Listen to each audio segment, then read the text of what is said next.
Okay, well, we are ready for part 2 of our Choose Your Own Adventure, this journey that we've been on. And the first part that we did after taking that pretest was taking a look at all of our assignments that came through, and you worked, really many of you, very diligently and hard on getting better at a lot of those skills that weren't where you want them to be.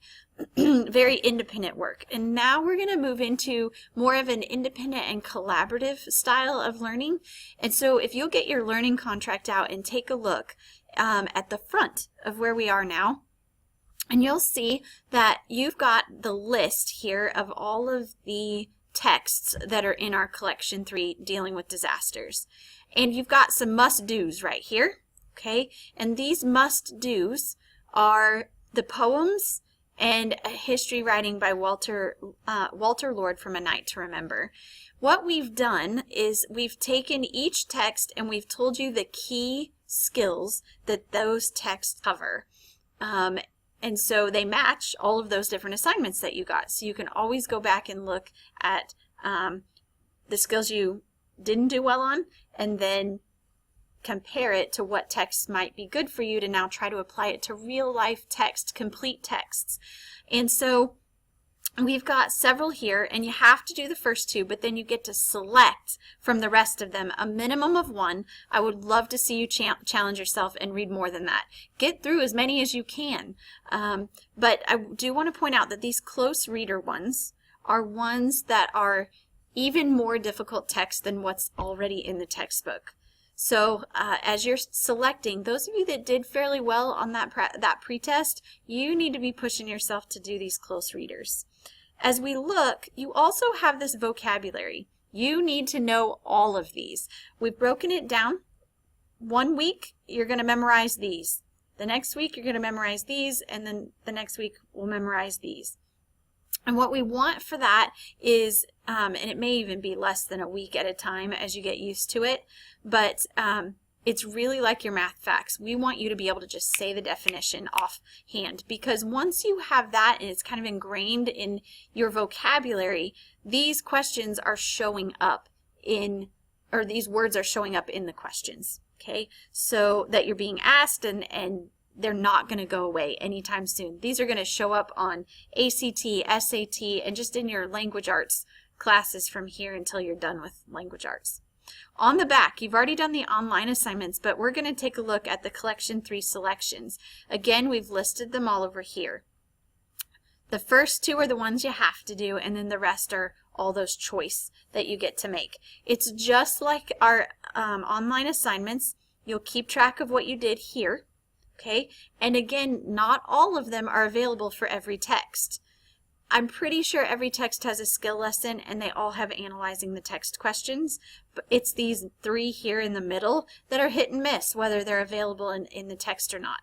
You'll notice that we have analyzing the text questions, it's written or discussed. Same with the guiding questions, written or discussed. So I actually recommend you jot down some of your thinking to the questions, then get together with others who are reading that same text and are done at the same time as you are, and talk about them. See if you're coming up with the same answers or the same type of answers, or you're hearing, like we talk about in language arts, multiple correct answers.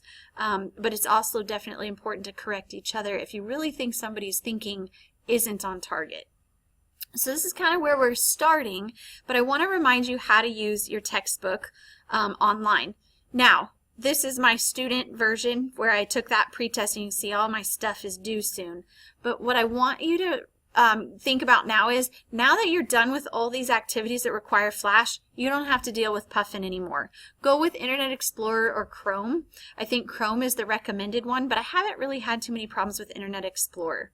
So I'm going to open my student ebook and just kind of walk you through how to navigate the book. So as you're looking, as I open it here, this is the front, but my table of contents is just outside the screen, but it's up in the top left-hand corner. It'll bring this drop-down menu in, and I'm on collection 3. So I'm going to open that. Then it opens all of my choices here. This compare texts, for whatever reason, is what they titled those poems. So if you want to start in order, you don't have to, but you could. You're going to start here. And I'm just going to go to From After the Hurricane. That's one of the first texts there. That's the first poem. And I can click Read the Text, and it's going to take me right to the poem. There you go. Opens it. I can read it. I can take notes within here. It kind of is hit and miss with the iPad, of course, but you certainly can take notes as you read. Okay, so I'm done. I want to go to the after text. So I'm going to go just right back where I was in my table of contents. And I'm going to click After Reading. Once I click that After Reading, all of these beige boxes are what the skills are. So the skill lessons are simply something you read. Highly recommend it, guys. I know it feels like just reading, but if you really truly take the time to read it, to understand it, you'll thank yourself. You'll definitely learn a lot. And a lot of our vocabulary that you have to know is in here. So you've got that. And then you also have analyzing the text questions. You can write these out, you can sit with someone and talk about them, or as I was saying, you can also type them. When I click here, I'm going to type my answer, but if I don't click this Save to My Notebook box, it's gone after I log out. Be sure to click Save to My Notebook so you've got the notes. And this is where I was talking about recommending you do that. Take some notes. Pre-think this, kind of like preparing for a Socratic circle. Prepare first before you go into that discussion. So you're going to get a lot more out of your discussion if you do that. Okay, so as I was telling you, not all of the texts have all the activities. The poems don't have any more. So I'm going to go with Dealing with Disasters again, but this time I'm going to open Mammoth Shakes and Monster Waves, and it's show you the Read the Text. There's some pretty cool things digitally available with some of our texts. If I click here, it's going to play me a video that goes with this story from the History Channel, which is pretty cool. And then as I scroll down just a little bit, anytime you see this close read button, that's going to take that difficult part of that text and talk it out for you and sort of help you work through that tough spot. And it's modeling the way you want to talk academically when you come together with your peers. Okay, but then as I pointed that out, I'm going to go to the after reading in my table of contents to just showcase some more of that after reading activities. There's my skills, again, for this one. Okay, there are my skill pages in that beige. There's my analyzing the text, nothing different. But now I've got my critical vocabulary where I, again, could do it digitally and then go check with a friend. Because if you get the same answers, you're probably on the right track, right? But if you get different answers, work out why they're different and figure out what the right answer is. There's my vocabulary strategy. And then this is definitely one you're going to want to pay attention to because I know we all struggled. Conventions, that pronoun stuff, whew, it is tough. So here's some good lessons built in and then some immediate practice you can do. And again, go check with a friend and see how you do. So that's kind of navigating your textbook in a nutshell. You can also, by the way, just want to point out, you can't see it on the screen because my Screencast-O-Matic cuts it off, but off to the left, under table of contents, about 5 icons down, is the audio. If you would prefer to listen to it, but I want you looking at the words because listening and looking at the same time are going to actually increase your readability. Your reading level, especially if you're a struggling reader and this stuff is hard. Do that, but look at it as well. Please make yourself a better reader in the process.